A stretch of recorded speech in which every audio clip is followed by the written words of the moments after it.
Aduh, itu udah kelam banget.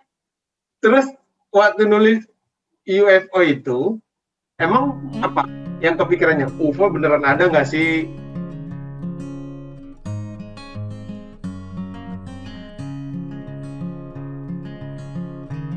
Halo Ate, Halo Bang, ini clear nggak? clear, clear, clear. Lagi di mana? Di rumah. Di rumah. Rumahmu di mana sih? Di Ciamis. Oh, selamanya bukan di Jakarta. Bukan. Oh, Aku home base. kirain selama ini karena magang di Jakarta, cuma WiFi ya di kos aja, aku kira gitu. Enggak, aku di rumah. Tanya Ini kedengeran ya? jelas nggak sih? Jelas, jelas, jelas. Oke. Sepertinya seperti aku bilang kemarin, kita kan lagi ngembangin platform namanya Tuliskin. Jadi hari ini kita akan ngobrol banyak hal mengenai tulisan gitu. Nah, mau dimulai pertama gini kan. Setelah kita udah ngundang banyak penulis kan, kita pengen tahu nih latar belakangnya. Kalau nanti ada pertanyaan yang terlalu personal, nggak mau dijawab, bilang aja ya. Oke. Jadi tuh setelah kita udah ngobrol sama banyak penulis tuh, kita baru ngerti kalau ternyata kebiasaan kita waktu kecil, latar belakang waktu kecil itu pengaruh amat sama keputusan-keputusan kita di masa setelah gede gitu. Salah satunya soal menulis. Nah, pengen tahu nih sebenarnya dulu sekolahnya di mana, terus ada pengalaman menulis nggak di sekolah, atau orang tua ada hobi menulis gitu? Oh, kalau misalkannya dari school background gitu, aku emang nggak ada spesifik kayak ikut apapun gitu, kayak UKM atau apa tentang kepenulisan. Itu murni dari kayak hobi aku sejak kecil. Jadi I do research about unidentified flying object gitu sejak SD, dan dari sana tuh aku kayak nulis-nulis gitu kan. SD tuh udah ada komputer, aku kadang sering nulis-nulis kayak bikin artikel-artikel gitu, dan cari juga lewat internet. Terus aku nulis cerpen dari hal-hal yang kecil dulu sih sebenarnya, belum ke tulisan-tulisan artikel kayak sekarang. Jadi dari tulisan-tulisan yang kayak cerpen sama research about apa yang aku kepoin saat itu. Terus aku juga nulis-nulis tentang artikel tuh mulai baru masuk kuliah, justru pas SMA itu aku nggak nulis kayak artikel kayak sekarang. Oh, zaman SD udah ada oh iya ya, zaman SD kalian udah ada internet ya, zaman SD Iya, udah ada. Ya. Bentar, emang orang tua gitu ada yang suka nulis? Bapak, ibu? Enggak, orang tua aku nggak suka nulis sama sekali. Bahkan orang tua aku ya biasa aja, cuman beliau pada suka nonton berita gitu. Ya udah, itu aja, nggak suka nulis.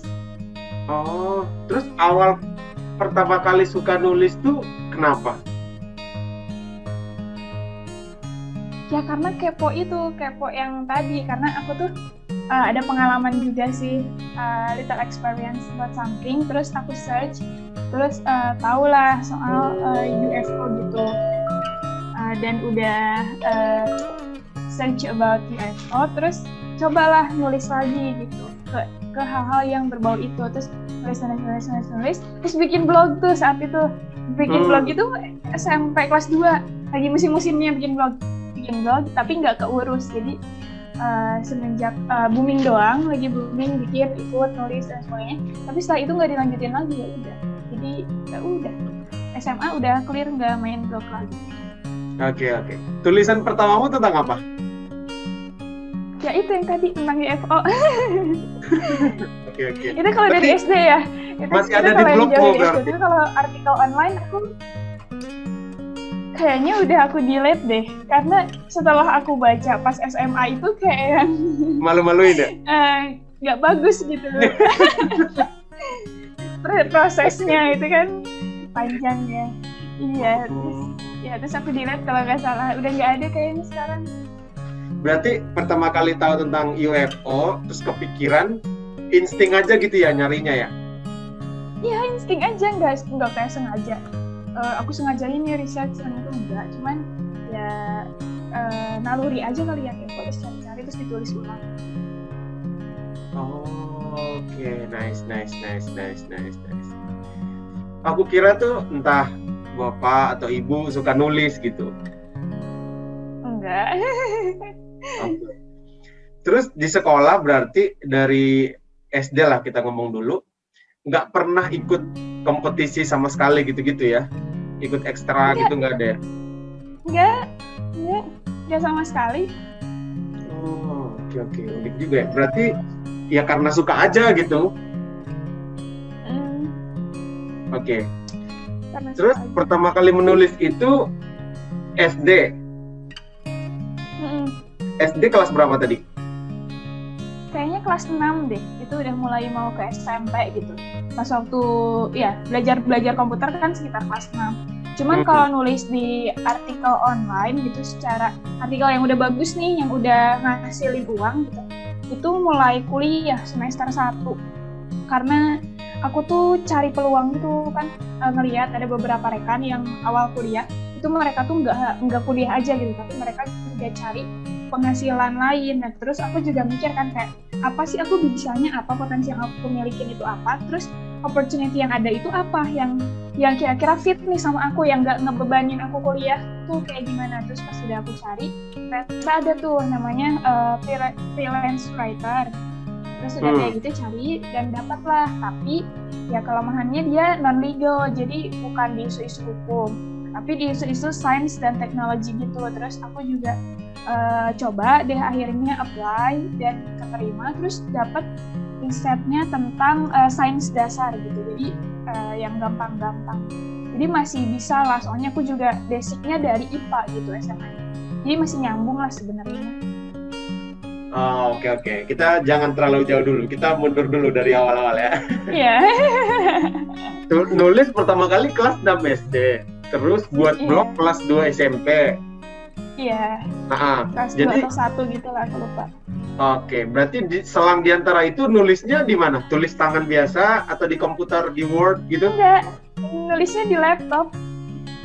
Oh, disimpan di Word aja gitu ya? Iya, disimpan di Word. Oke. Itu masih disimpan sampai sekarang atau beberapa udah diupload, udah dihapus? Oh, enggak, semuanya hilang. Dulu kan nggak tahu kan kalau misalkan yang kayak servis atau yang rusak-rusak kayak gitu datanya bisa hilang ya. Aku ketika ada kerusakan yang langsung diserahin aja gitu, nggak ada backup, nggak ada apa. Tahu hilang aja semua. Oh, iya. Oke. Blogmu masih eksis sampai sekarang atau udah dihapus?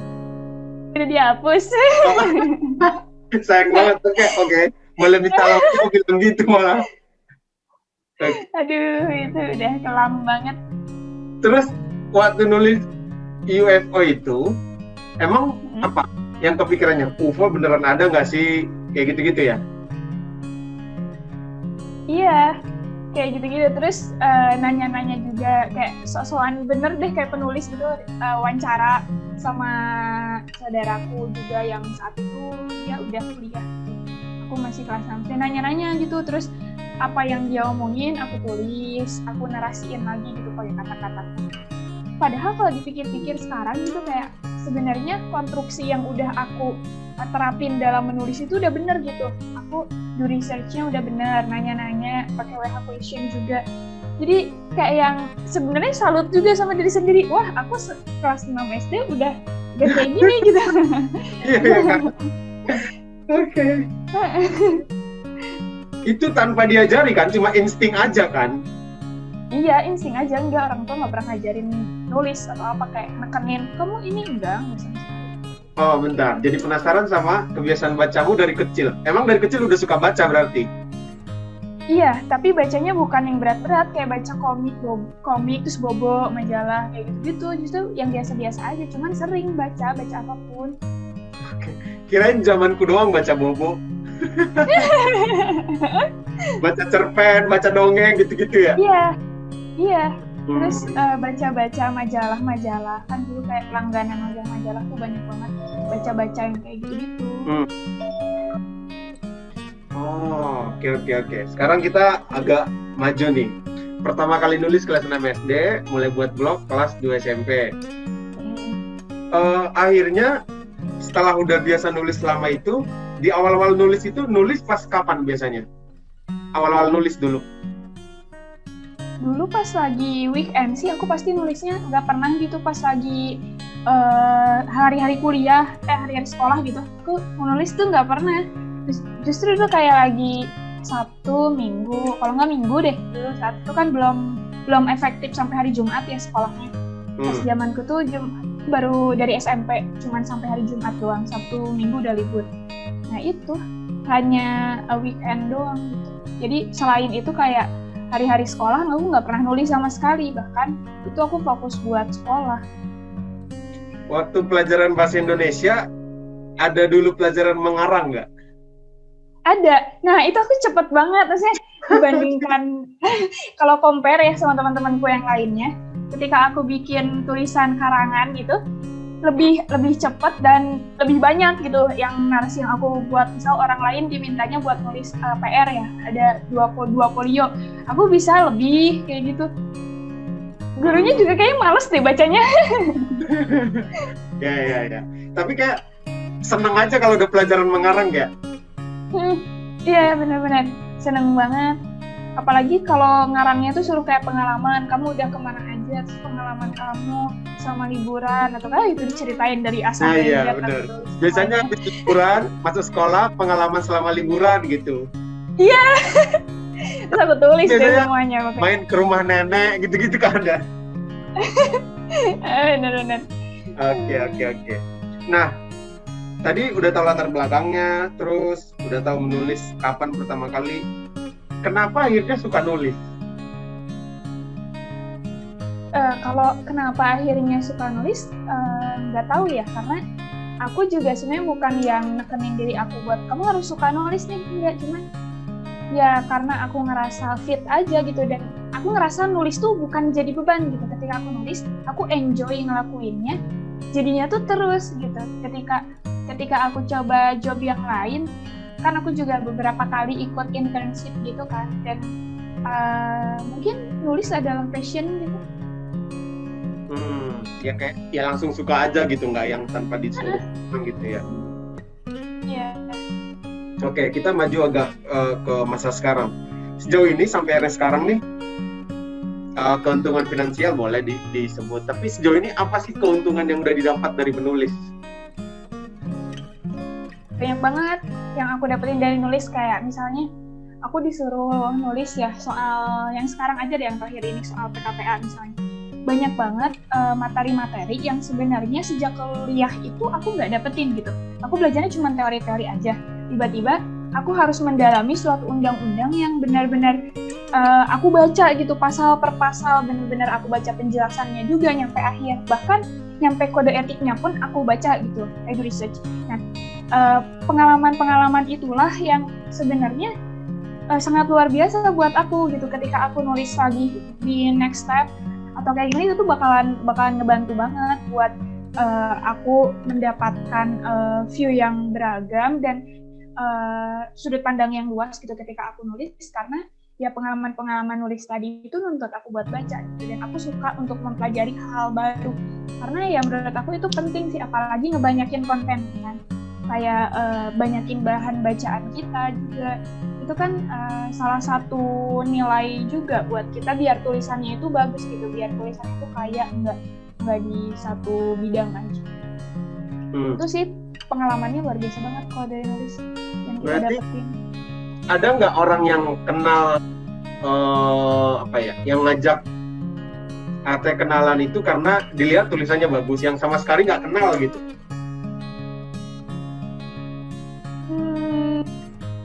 Mungkin dari dosenku ada. Itu nulis apa? Dulu, jadi itu nulis tentang kaum minoritas gitu deh. Jadi kayak LGBTQ, terus feminism, kan aku nulis yang kayak gitu juga. Nah, terus sebenarnya aku belum kenal nih sama salah satu dosen, sebut aja A gitu. Aku belum kenal sama dosen ini. Terus tiba-tiba dia baca-baca tulisanku, terus akhirnya bisa kenal, bisa dekat, bisa bikin forum diskusi, dan bahkan bisa nyampe bikin komunitas gitu.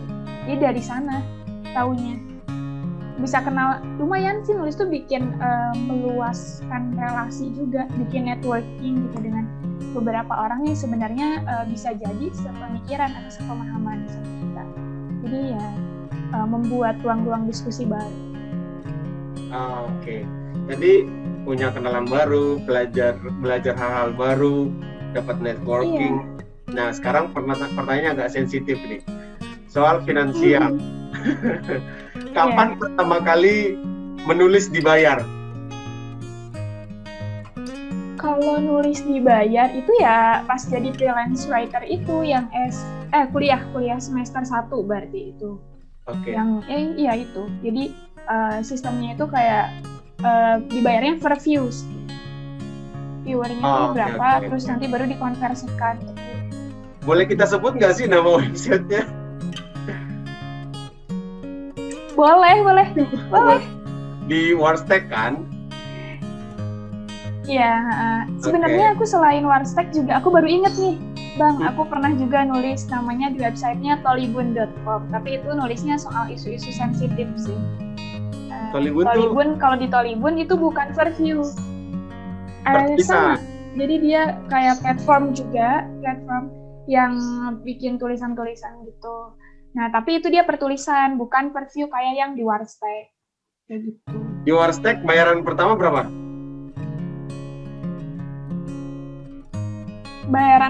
Gaji pertama maksudnya yang setelah beberapa bulan itu pertama kalinya 70.000, masih ingat. Oke. 70.000. Oke. Tapi itu biasanya lebih berkesan kan, meskipun kecil gitu. Iya berkesan untuk saat itu, untuk saat itu kuliah dan pertama kali nulis dibayar ya berkesan banget. Oke. Terus yang di Tolibun itu tulisan pertama dibayar berapa? Wah, ini mah nggak bisa disebutin. Oke. Trends kira-kira. Mirip-mirip lah sama kayak yang di Warstack. Setelah beberapa bulan gitu ya? Oke. Boleh disebut nggak jutaan, ratusan ribu gitu? Enggak nyampe jutaan, ratusan. Oh, ratusan. Oke. Pas akhirnya dapat duit dari tulisan tuh gimana pas? Oh, bisa buat hidup nih, seriusin aja menulis gitu, atau gimana? Enggak sih, aku nggak sempat berpikiran untuk ngejadiin pekerjaan utamaku ditulis gitu, karena itu kan cuma hobi doang. Ya udah, aku cuma mikirnya, dapat duit nih, ya udah berarti aku bisa saving money lebih banyak lagi selain dari tabungan yang aku sisihin itu. Ya udah gitu doang. Jadi yang nggak ada niatan untuk aku harus jadi penulis nih, nggak sama sekali, justru nggak terpikir. Bahkan aku berpikir untuk jadi peneliti atau researcher itu setelah semester 7. Kayak yang ternyata ada opportunity baru nih, bisa jadi peneliti, bisa jadi researcher gitu. Itu baru akhir-akhir semester 6, semester 7. Sebelumnya nggak pernah terpikir sama sekali. Bukan dari justru pertama kali menghasilkan dari tulisan ya? Enggak, bukan. Justru pertama kali itu nggak kepikir ke sana, nggak nyampe sana pemikiranku. Oke. Berarti sebenarnya menjadi peneliti pada akhirnya itu didukung besar oleh kemampuan menulis jadinya kan, pengalaman menulis. Iya. Oke. Boleh tahu akhirnya kenapa memilih jadi peneliti? Ya karena sebenarnya karena ini juga sih, kemampuan dan opportunity yang ada itu sekarang aku di bidang legal researcher, ya udah aku ngejalanin, dan semenjak aku ngejalaninnya juga enjoy, ya udah why not gitu. Jadi ya udah, aku nggak ada yang kayak gimana jadi peneliti, ya enggak, justru senang banget bisa cari hal-hal yang sebelumnya aku nggak tahu gitu, tiba-tiba suruh nulis tentang apa, terus di research, oh ternyata ada peraturan tentang ini ya, oh ternyata ada konvensi internasionalnya loh si aturan tentang ini tuh, kayak gitu. Oh ternyata yang ini tuh peraturannya udah lama, tapi kenapa dulu pas aku kuliah tuh dibelajarinnya yang ini ya, bukan yang aturan yang baru, kayak gitu. Ya banyak belajar sih sebenarnya, dan itu juga nanti percaya banget sih kalau kan aku pengen jadi akademisi sebenarnya. Itu salah satu nilai lebih sih menurut aku buat ketika aku literasinya kuat, terus kemampuan menulisnya juga ada lah minimal, itu bakalan ngebantu banget buat nge-build personality aku sama portofolio aku lah kalau mau jadi akademisi. Gitu. Oke. Sejauh ini ya, tadi tulisan pertama tentang UFO, terus terakhir tulisannya tentang PKPA. Kalau boleh disebut poin-poinnya nih, apa-apa aja, udah nulis tentang apa aja, Teh? Banyak banget sih, aku nulisnya dari yang mulai yang tadi UFO, terus nulis-nulis juga soal hak asasi manusia, terus kesetaraan gender, terus nulis-nulis soal isu feminisme, lalu juga nulis soal LGBTQ, terus nulis kayak kemarin yang sempat booming gitu kayak makar ganti presiden. Terus aku juga nulis tentang sengketa kepegawaian gitu. Terus beberapa kali nulis tentang hukum pidana kayak pemilu dan sebagainya. Cuman ya terakhir sekarang lagi fokus di tentang advokat gitu, PKPA Oke. Di lingkup itu. Kalau disebut gambaran umumnya ada 8, tapi sebenarnya pecahan-pecahannya banyak ya? Iya benar, pecahannya banyak banget. Nah sekarang pertanyaannya, tulisan mana yang paling disukain? Tulisan yang paling disukain? Aduh, tulisan yang paling disukain itu kalau aku lebih suka tulisan yang publish di jurnal. Yang mana? Cyberporn. Aku pernah nulis itu, publishing itu di jurnal universitas di Yogyakarta, universitas swasta. Itu menurut aku bagus banget. Maksudnya materinya di dalamnya itu padat banget, dan aku untuk nulis jurnalnya juga risetnya itu benar gitu. Aku nyampe datang ke institusinya, terus ngelakuin penelitian. Karena sebenarnya itu tuh output dari PKM.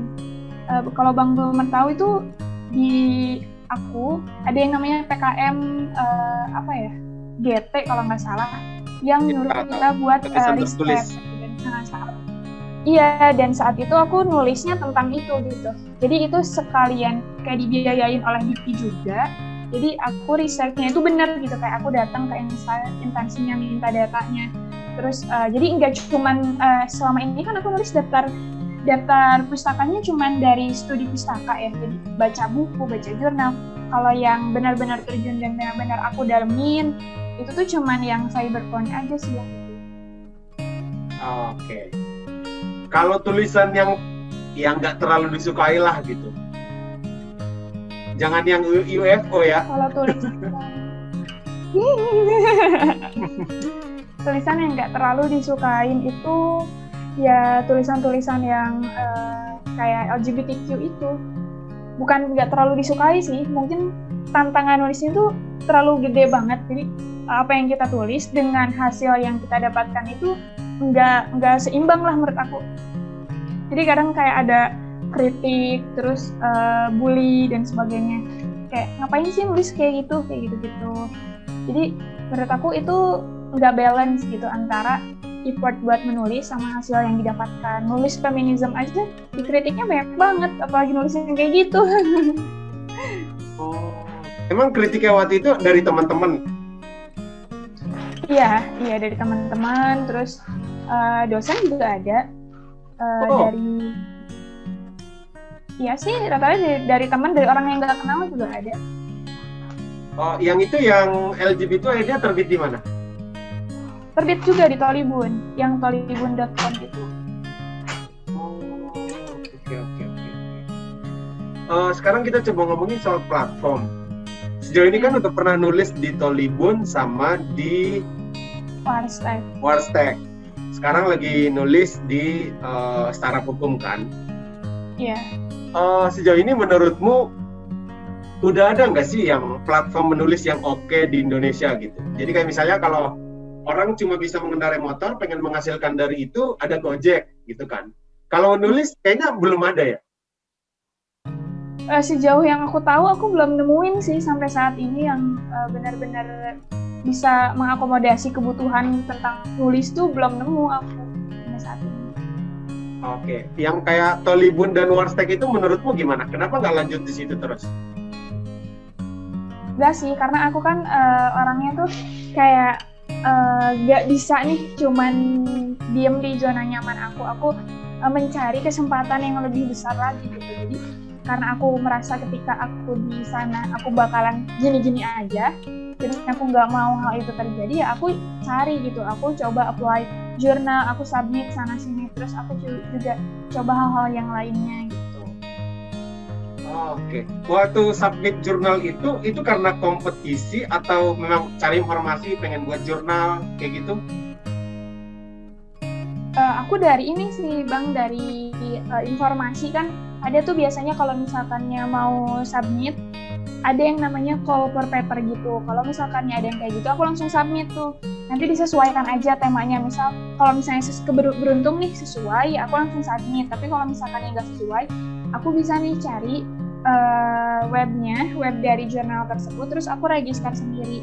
Tapi kalau yang aku register sendiri ini dari banyak jurnal yang aku apply, cuma ada satu yang tembus. Jadi yang lainnya tuh benar-benar gak ngerespon, gak nge-review, nggak apapun, jadi tetap aja submit tapi nggak publish juga gitu. Jadi ya kalau mau submit di jurnal yang paling cepat ya harus lihat yang call per paper itu. Kalau nggak call per paper ya kita tahu nih siapa orang yang megang jurnal tersebut, ya nanya kira-kira ini buat bukanya tuh kapan, setiap bulan apa gitu, terus cara untuk apply-nya tuh kayak gimana. Oh, berarti sebenarnya ya karena niat aja buat tulisan gitu ya, bukan karena semata-mata buat jurnal biar dapat bayaran, bukan gitu ya? Enggak. Aku nggak kepikiran sih kayak gitu. Jadi semata-mata cuma pengen bikin tulisan. Oh ya, karena ini juga ini loh Bang, apa sih keresahan aku? Aku tuh nulis sebenarnya melanjutkan dari apa yang aku kerjakan ketika ada tugas dosen. Nah, ketika aku ada tugas, aku tuh nggak pernah yang ngerjainnya itu setengah-setengah. Kayak yang misalnya nih, ngerjain suruh bikin artikel atau apa, nggak pernah tuh, aku tuh research-nya nggak bener tuh, nggak pernah. Nah, makanya setiap tugas yang pernah dikasih sama dosen, selalu aku publish. Misalnya di jurnal apa yang mana, yang cocok gitu sesuai dengan, kan jurnal ada kriteria tertentu, kayak di sini khusus tentang konstitusi, di sini khusus tentang apa, kayak gitu kan aku harus menyesuaikan. Nah, kalau ada yang fit lah baru aku submit di sana kayak gitu. Itu lanjutan sih sebenarnya, lanjutan dari tugas. Keren. Selama menulis ini kan teman-temanmu udah tahu nih tulisanmu bagus. Ada nggak sih yang minta dibuatin tulisan gitu? Oh iya tentu pastilah. Pasti Bang, ada.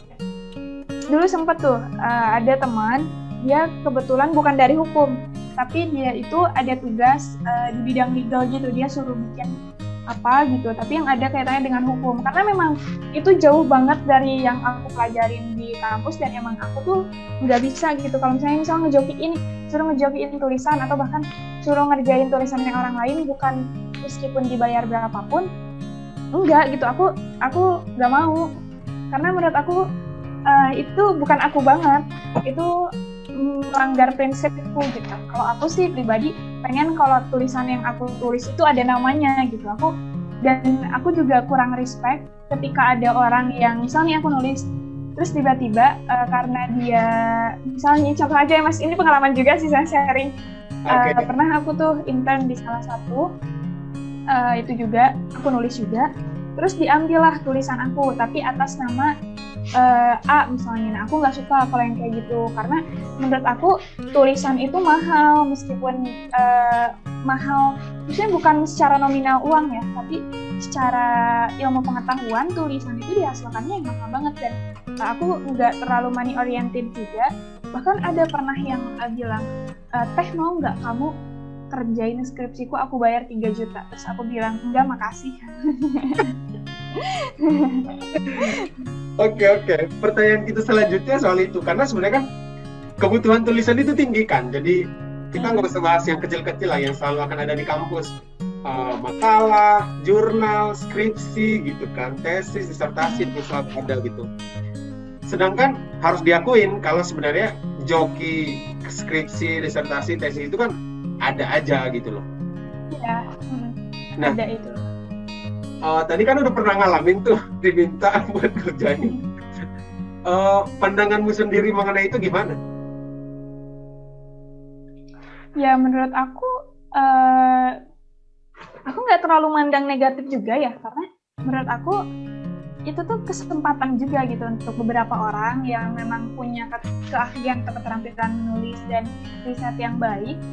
Tapi kalau aku pribadi, kalau misalkannya secara full nih ide yang murni aku diminta untuk menuangkan dan di atas sama orang lain, ya aku enggak gitu, nggak pernah bukan. Tapi ketika idenya itu udah dia milikin, tapi aku diminta untuk misalkannya membantu input data nih, atau aku dibantu untuk apa, itu ya nggak apa-apa. Cuman kalau misalkannya yang benar-benar murni dari keseluruhan idea of nulisnya itu aku yang pikirin, aku tuh agak kurang rela gitu kalau misalkannya tulisannya langsung diganti sama nama orang lain gitu.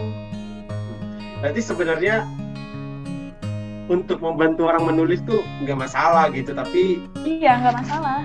Iya, yang penting dia bisa mengerjakan apa yang menjadi tanggung jawabnya gitu ya. Benar-benar banget. Bahkan aku juga ini Bang, apa sih namanya?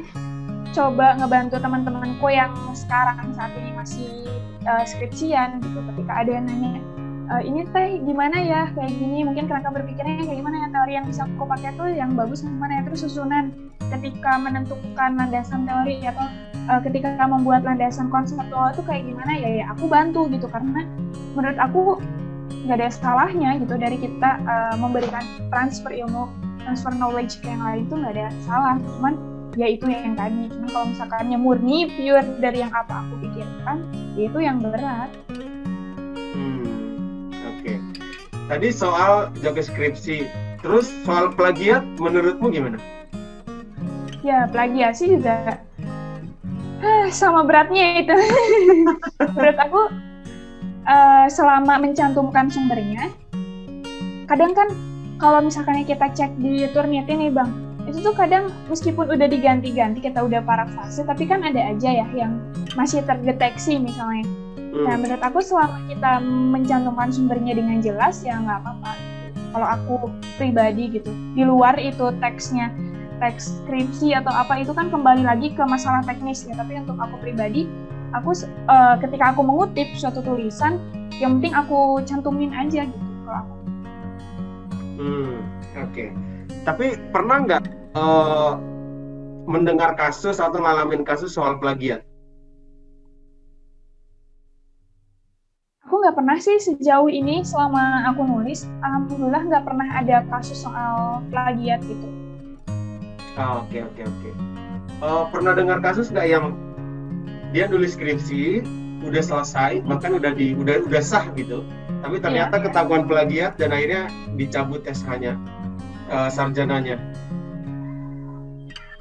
Kayaknya aku pernah dengar, tapi untuk spesifik kasusnya siapa, aku nggak tahu gitu, karena itu kayak apa ya, kayak berita dari mulut ke mulut gitu Bang.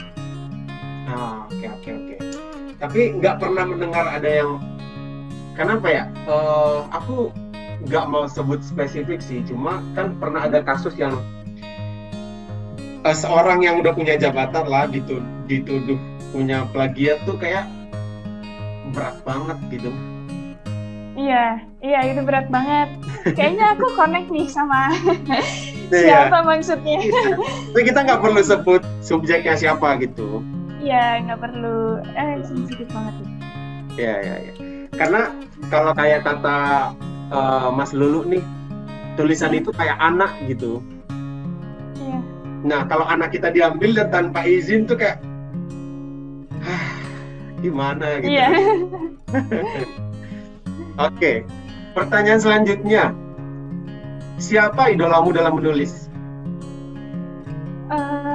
Kalau idola mungkin untuk tulisan-tulisan formal kayak jurnal atau apa, aku sampai saat ini belum menemukan sih yang benar-benar fit banget. Cuman mungkin kalau di segi hukum aku suka sama tulisannya Prof. Jimli. Terus kalau misalkannya dari tulisan bukan fiksi sih, biografi itu aku suka sama tulisannya Prof. Renald Kasali. Dia nulisnya enak, smooth banget menurut aku.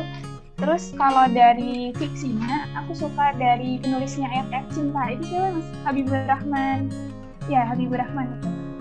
Itu keren banget sih nulisnya, kayak ketika dia nulis tuh dia bisa ngebentuk imajinasi. Jalan cerita yang bikin kita itu ketika baca kayak, aduh aku harus cepet-cepet nih selesaiin ini. Jadi bahkan untuk aku menghabiskan 400 halaman aja itu cuma waktu 2 hari gitu. Saking kayak, wah, bagus banget tulisannya. Bukan akunya yang bagus, Bang. Itunya yang bagus bukunya. Iya. Iya, bukan. Maksudnya tapi baca 400 halaman dalam 2 hari loh. Ya karena bukunya bagus banget kan. Terus aku bacanya juga enak gitu. Ada di sudut pandang aku tuh kayak ngalir aja bacanya, ya bisa cepat gitu. Oke. Kalau Jimli itu suka kenapa tulisannya? Kalau Prof. Jimli kenapa aku suka, karena tulisannya itu menurut aku kaya. Terus beliau itu kalau nulis kadang suka compare juga sama negara lain gitu, dan itu yang menurut aku menjadi pengetahuan baru buat aku dan mungkin sama beberapa orang juga yang emang jarang baca referensi-referensi dari luar gitu. Dan ketika beliau membandingkan itu bagus banget menurut aku, kayak jelas gitu ketika dia membandingkannya, komparasinya antar satu negara dengan negara lain. Terus dia ngasih contohnya juga, keren banget sih. Itu kan menurut aku susah banget ya untuk jangankan gini loh Bang, untuk baca literatur yang luar itu ketika kita mau menuliskan lagi tuh banyak istilah-istilah yang beda-beda, apalagi compare gitu. Mungkin istilah yang di negara Indonesia itu bakalan beda dengan istilah yang sana, padahal sebenarnya sama-sama aja gitu. Yang itu yang aku kagum, karena pengetahuannya itu luas banget, dan ketika dia bisa compare 2 negara yang berbeda tapi masih satu, misalnya bahas tentang DPR di Indonesia sama DPR di US misalnya, kan peristilahan itu beda-beda. Jadi ketika dia bisa compare keduanya, menurut aku itu keren banget gitu. Pasti literatur yang dia baca juga kuat, terus data-datanya, itu luar biasa sih. Aku belum bisa sanggup nyampe ke sana buat compare antar negara. Kalau yang tulisan yang Prof. Jimli yang disuka itu yang mana? Emang yang DPR tadi? Enggak, itu aku cuman pemisalan aja. Banyak banget tulisannya Prof. Jimli. Beliau juga kan sempat nulis soal yang undang-undang darurat. Terus beliau juga nulis tentang beberapa hal di HTNH itu yang aku sempat baca. Dan itu ketika tulisan itu keren aja. Aku paling suka ketika baca tulisan dan itu tuh compare antar negara, kaya banget isinya gitu. Oke. Terus yang Renald Kasali itu yang paling suka tulisannya mana? Kalau Prof. Renald itu aku baca yang kalau nggak salah judulnya itu 33 paspor di kelas sang profesor, kalau nggak salah itu tentang itu. Jadi itu sebenarnya tulisannya gabungan. Jadi anak-anak muridnya yang dia minta untuk pergi ke luar negeri, terus mereka suruh hidup di sana kayak sekitar entah 2 minggu atau berapa lama untuk menyelesaikan misi gitu. Mereka harus dipaksa dirinya untuk menemui realita hidup tuh kayak gini nih, kayak gitu. Dan dari sana tuh aku belajar banyak, bahwasanya aku tuh nggak boleh takut nih dengan ketidakpastian yang akan ada di depan. Aku tuh nggak boleh takut. Terus ketika aku bingung gimana cara ngadepinnya, menurut aku itu insight yang sebenarnya nggak ditulis secara spesifik di sana, tapi ketika aku telah membaca buku itu, aku tuh banyak pemahaman baru yang kayak, oh ternyata aku kalau menyikapi suatu masalah itu harus kayak gini ya. Oh ternyata aku tuh nggak boleh ya kayak gini. Oh ternyata banyak di luar sana orang yang sebenarnya nggak mampu nih untuk keluar, tapi mereka berani gitu seenggaknya untuk menembus segala hal. Kan kadang aku juga walaupun sebenarnya aku masih belajar bahasa Inggris, tapi kadang kayak insecure gitu loh Bang. Kayak oh mungkin ini bahasa Inggris aku belum bagus gitu. Aku takut ketika aku study di luar bahasa Inggrisnya gimana. Nah tapi dengan aku baca itu kayak dia ngebangun lagi rasa percaya diri, energi aku menjadi energi-energi yang positif. Kayak gitu keren banget sih bukunya. Walaupun sebenarnya mungkin nggak terlalu ini sih buat orang lain. Karena aku juga pernah share bukunya ke temanku. Aku bilang kan, ada beberapa teman yang minta, rekomendasiin buku dong. Aku kasih bukunya Prof. Reynolds dan mungkin dia satu frekuensi aja gitu. Tapi menurut aku bukunya Prof. Reynolds tuh banyak buat perubahan di hidup aku. Oke. Berarti yang aku tangkap tuh sebenarnya sejauh ini menulis itu menurutmu kayak apa ya? Kayak gimana tentang hidup, gimana tentang bertumbuh, belajar gitu. Iya.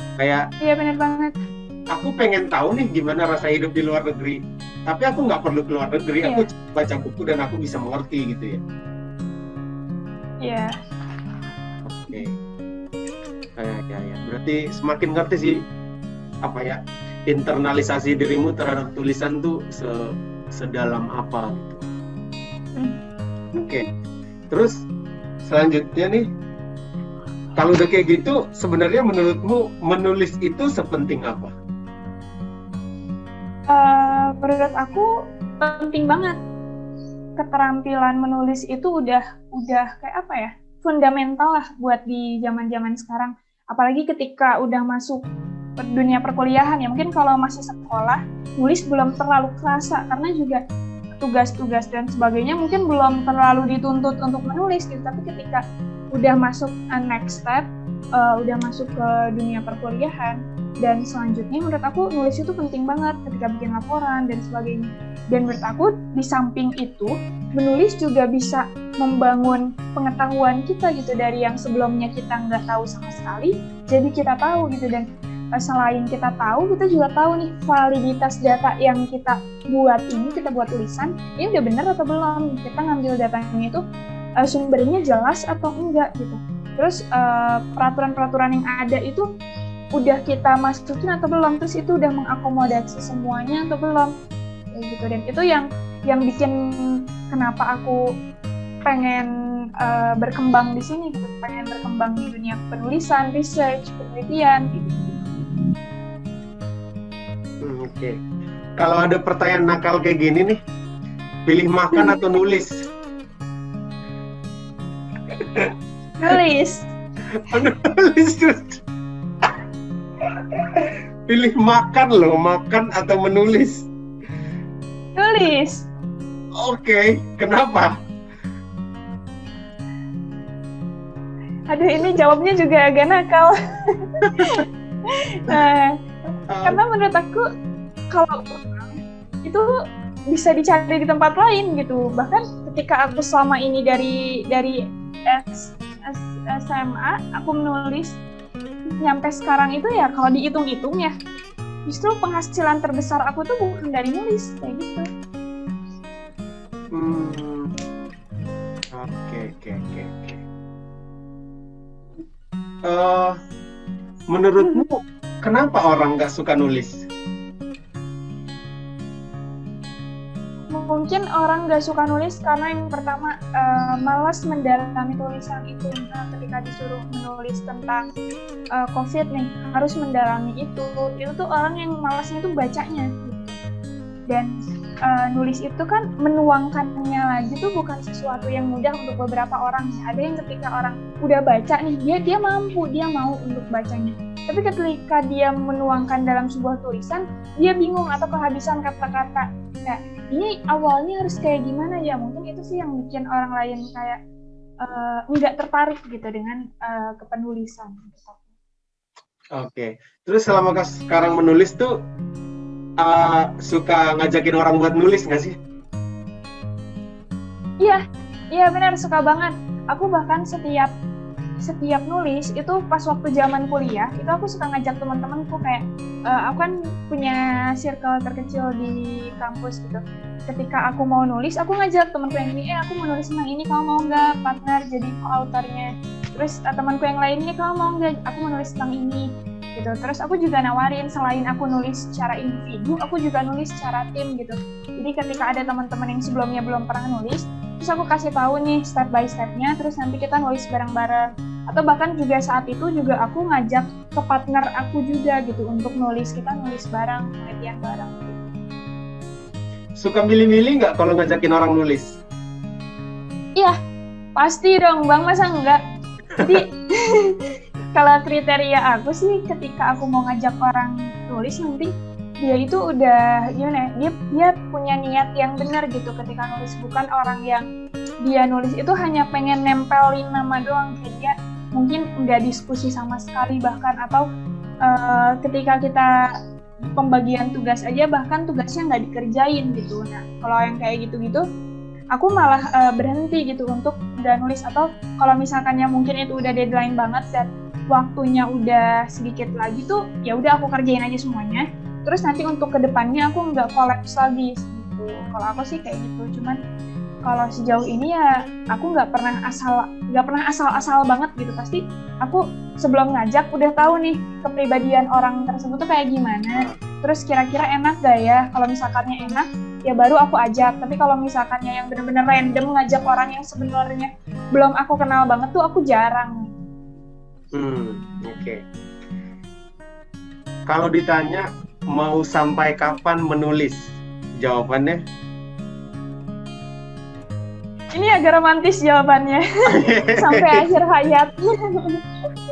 Oke. Karena aku nggak tahu dan belum menemukan alasan kenapa Untuk aku harus berhenti menulis.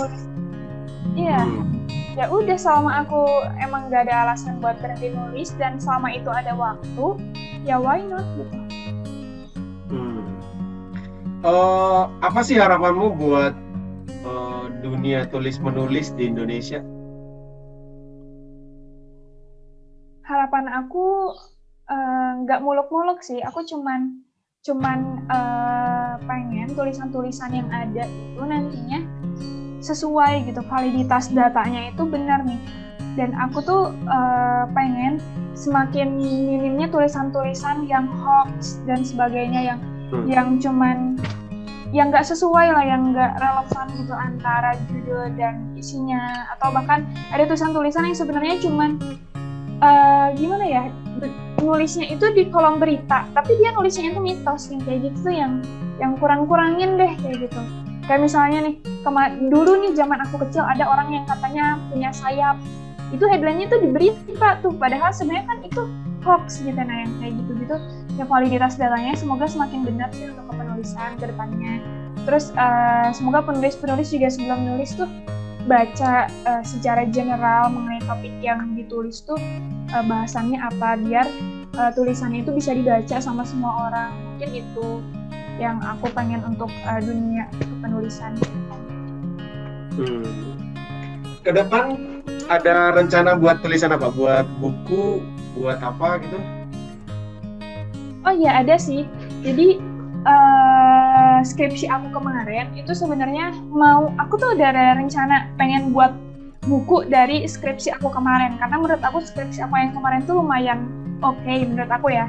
Dan aku tuh pengen buat buku gitu tentang legal drafting itu. Ya karena aku juga baca-baca dari beberapa buku yang aku beli juga sebelum aku skripsian gitu. Aku sekitar beli 7 buku apa 6 gitu. Dan ternyata gak jauh beda gitu kalau aku ngelihat dari segi kualitas. Bahkan kalau misalkan yang mau percaya diri nih, mau overconfidence, aku bisa bilang tulisanku jauh lebih baik gitu. Dan aku pengen bikin buku. Tapi setelah aku pikir-pikir lagi, aku bikin buku itu perlu waktu yang aku perlu meluangkan waktu banyak banget, dan itu menurut aku enggak memungkinkan untuk saat ini. Dan akhirnya aku memutuskan buat nge-publish tulisan aku di jurnal dulu gitu. Aku pengen publish tulisanku di jurnalnya DPR. Oke. Siap. Terima kasih ya Teh, panjang banget obrolan kita ini, udah hampir sejam. Dari aku sementara itu dulu pertanyaannya. Ada yang mau Ate tambahin nggak soal tulis menulis? Enggak sih Bang, nggak ada. Aku nggak ada masukan apa-apa buat soal nulis. Oke.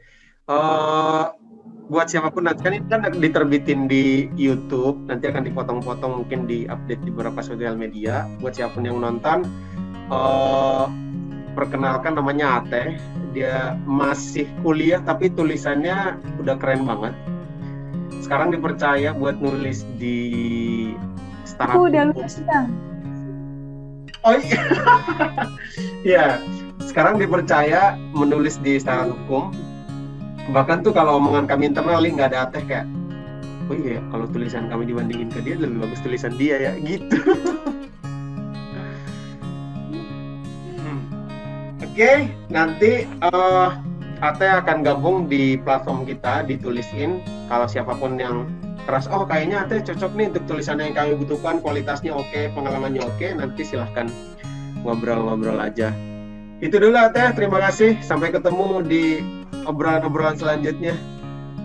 Oke, siap Bang. Bang, aku mau ini Bang. Apa? Dokumentasi. Apa? Aku mau dokumentasi, aku mau bikin story. Bentar. Oh, boleh. Bentar ya Bang. Boleh. Ini nggak screenshot, aku mau mirror. Oke. 3, 2, udah. Terima kasih. Iya, terima kasih kembali.